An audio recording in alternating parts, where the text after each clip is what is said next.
बिस्मिल्लाहिर्रहमानिर्रहीम। स्टूडेंट्स, अब हम फाइंड करने जा रहे हैं solution of simultaneous linear equations. आपके कोर्स में solution of simultaneous linear equations को फाइंड करने के दो मेथड्स गिवन हैं। पहला है मैट्रिक्स इन्वर्जन मेथड और दूसरा है क्रामर्स रूल। दो मेथड हैं आपकी बुक में दी गई इक्वेशंस को सॉल्व करने के लिए। सबसे पहले मैं आपको ये बता दूं कि सोल्यूशन का मतलब क्या होता है। सोल्यूशन का मतलब होता है to find the value of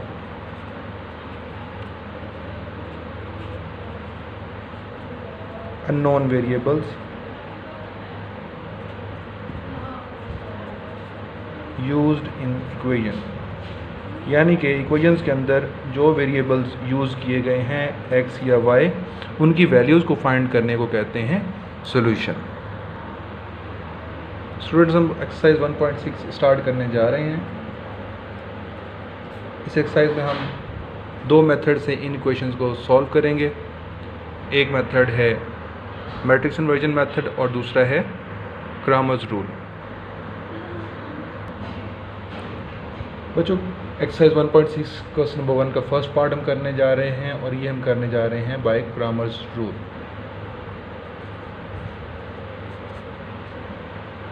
सबसे पहले मैं इसको मैट्रिक्स फॉर्म में लिखूंगा। तो मैट्रिक्स फॉर्म में जब मैं लिखूंगा तो इसको मेरे पास ये इक्वल आ जाएगा ए के, जो कि है 2 3 -2 2। आप सोच रहे होंगे कि मैंने ये कहाँ से लिखा, किस मेथड से लिखा। ये मैंने लिखा, ये देखिएगा कि पहले दोनों हैं x की वैल्यूज़, x के वेरिएबल हैं, वेरिएबल के साथ कॉन्स्टेंट्स जो मल्टीप्लाई हो रहे हैं वो हैं 2 और 3। तो मैट्रिक्स में मैंने लिखा तो पहले जो ये वाला कॉलम है ये x का कॉलम है, x के साथ जो भी वेरिएबल आ रहे होंगे वो मैंने यहाँ पे लिख लिए। इसी तरह सेकंड जो मैंने कॉलम देखा वो देखिएगा कि y के साथ जो वेरिएबल्स आ रहे हैं वो मैंने सेकंड कॉलम में लिखे हैं। तो ये मेरे पास आ गया a। एक्चुअली मुझे फाइंड करनी है x और y की वैल्यू। तो x फाइंड करने का जो मेथड है वो है ax determinant by a determinant, और y फाइंड करने का जो मेथड है वो है फॉर्मूला है वो है ay determinant by a determinant. अब एक और क्वेश्चन कि ये ax और ay क्या चीज़ है। तो आप इन इक्वेशंस को देख रहे हैं कि इक्वेशंस में आपके पास एक और कुछ और वैल्यूज़ भी हैं, ये वाली वैल्यूज़। तो इनको मैंने लिख लिया b के इक्वल। अब जब कि मुझे ax फाइंड करना है तो मैं a में मौजूद x की वैल्यूज़ को इन वैल्यूज़ से रिप्लेस कर दूंगा। 4 6 और ये दोनों y की वैल्यूज़ एज इट इज़ आ जाएंगी। इसी तरह मैं जब ay फाइंड करूंगा तो a मैट्रिक्स में मौजूद y की वैल्यूज़ को मैं b की वैल्यूज़ से रिप्लेस कर दूंगा और x की वैल्यूज़ एज इट इज़ आ जाएंगी। अब x और y फाइंड करने के लिए फॉर्मूला गिवन है। मैं पहले ax डिटर्मिनेंट फाइंड कर लेता हूँ।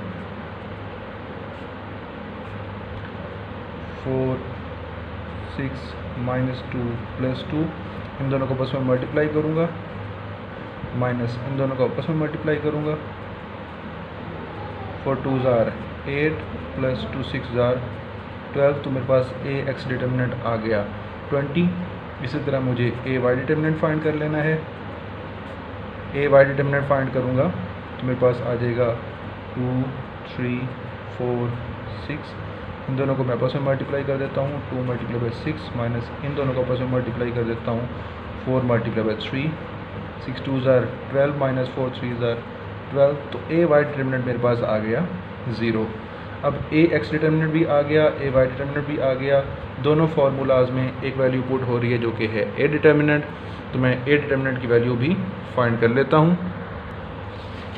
बच्चों, a की वैल्यू मेरे पास है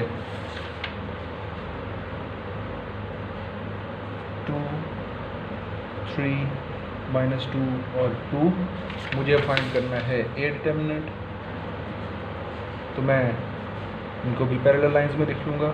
2 3 -2 और 2, इन दोनों को आपस में मल्टीप्लाई 2 मल्टीप्लाई बाई 2 माइनस इन दोनों का आपस में मल्टीप्लाई माइनस 2 मल्टीप्लाई बाई 3, तो 2 2 ज़ार 4 प्लस 2 3 ज़ार 6, तो ये आ जाएगा 10। अब मुझे x की वैल्यू फाइंड करनी है।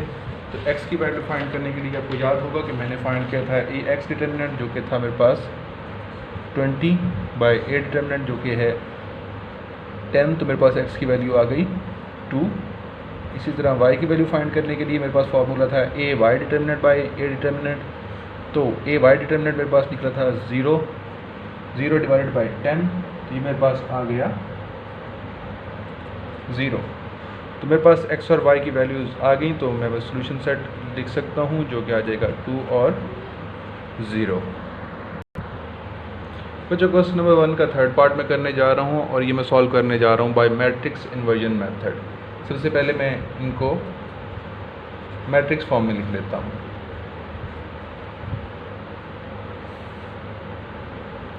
तो ये आ जाएगी मेरे पास 4 3 2। अब y के साथ चूँकि कोई वेरिएबल नहीं है तो इसका मतलब y के साथ 1 है। इसके अलावा x y और ये आ जाएगा मेरे पास 8 और -1। तो ये मैट्रिक्स मेरे पास a के इक्वल, ये मैट्रिक्स मेरे पास x के इक्वल और ये मेरे पास मैट्रिक्स मेरे पास b के इक्वल। अब मुझे क्योंकि फाइंड करनी है अननोन वेरिएबल्स की वैल्यूज़, तो ये आ जाएगा a equals x equals a inverse multiply by b, यानी कि x और y की वैल्यू फाइंड करने के लिए ये फार्मूला है मेरे पास। अब ये फार्मूला कब ट्रू होगा, मैं कब x y की वैल्यूज़ फाइंड कर सकता हूँ, जब मेरे पास a इनवर्स की वैल्यू आ जाए।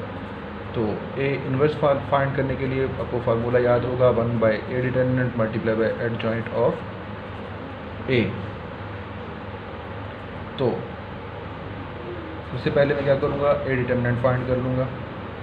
4 3 2 -1, इस 4 को -1 के साथ मल्टीप्लाई कर देता हूँ, minus 2 multiply by 3 4 plus minus minus 4 1 ज़ार 4 माइनस 3 ज़ार 6, तो ये मेरे पास आ जाएगा -10। अब मैं एडजॉइंट ऑफ ए फाइंड कर लूँगा। एडजॉइंट ऑफ ए फाइंड करने के लिए क्या कि इन दोनों की वैल्यू जगह चेंज कर दूँगा और इन दोनों के साइन चेंज कर दूँगा। मेरे पास एडजॉइंट ऑफ ए भी आ गया और इसी तरह मेरे पास डिटर्मिनेंट ऑफ ए भी आ गया। तो मैं क्या करूँगा, अब ए इन्वर्स में मैं वैल्यूज़ पुट कर दूँगा, तो मेरे पास आ जाएगा -1 बाई 10 इंटू एडजॉइंट ऑफ ए जो कि है -1 -3 -2 और 4। तो मेरे पास आ गया ए इन्वर्स की वैल्यू। अब जबकि मेरे पास ए इन्वर्स की वैल्यू आ गई तो मैं x की वैल्यू फाइंड कर सकता हूँ।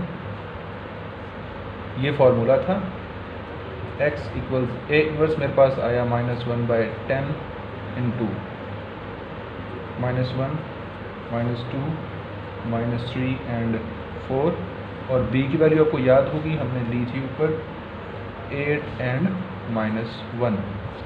अब सबसे पहले तो हमें ये देखना है कि आया कि इन दोनों मैट्रिसेस की आपस में मल्टीप्लिकेशन हो सकती है या नहीं। तो याद कीजिएगा हमने कहा था फार्मूला है कि पहले मैट्रिक्स के कॉलम्स की तादाद जो कि 2 है और दूसरे मैट्रिक्स के रोज़ की तादाद जो कि 2 है, तो इसका मतलब कि मल्टीप्लिकेशन पॉसिबल है। तो मैं इन दोनों मैट्रिक्स को मल्टीप्लाई कर लेता हूँ। तो ये मेरे पास आ जाएगा -1 by 8 -1 multiply by 8 plus -2 multiply by -1। इसी तरह सेकंड रो को इस कॉलम के साथ मल्टीप्लाई करूँगा, मेरे पास आ जाएगा -3 multiply by 8 plus 4 multiply by -1 -1 by 10, तो मेरे पास आ जाएगा प्लस -8 माइनस प्लस 2 1 ज़ार 2। इसको देखूँ तो मेरे पास -24 -4 आ गया। अब मैं इसको सिंप्लीफाई कर लूँगा,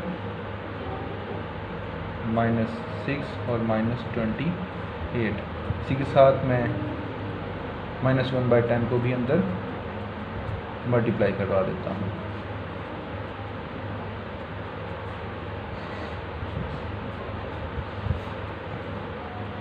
आप इसको सिंप्लीफाई करेंगे तो आपके पास ये आ जाएगा 3/5 और 14/5। अब ये x क्या था? पीछे हमने देखा था कि हमने एक मैट्रिक्स बनाया था इस तरह का, और हमने इसको कहा था कि ये x के इक्वल है। तो इस x को मैं रिप्लेस कर देता हूँ उस एक्चुअल मैट्रिक्स से, यानी कि x मेरे पास इक्वल आ गया 3/5 और y मेरे पास इक्वल आ गया 14/5। इस तरह बच्चों क्वेश्चन नंबर 1 के सारे पार्ट्स आप लोग कर लेंगे, चाहे वो क्रमस रूल से हों, चाहे वो मैट्रिक्स इन्वर्जन से मेथड से हों। जिस बात की समझ नहीं आती तो इन क्वेश्चंस को बार बार देखें। जब क्वेश्चन को आप बार बार देखेंगे तो आपको फार्मूला और मेथड समझ आ जाएगा किस मेथड से आपने इनको सॉल्व करना है।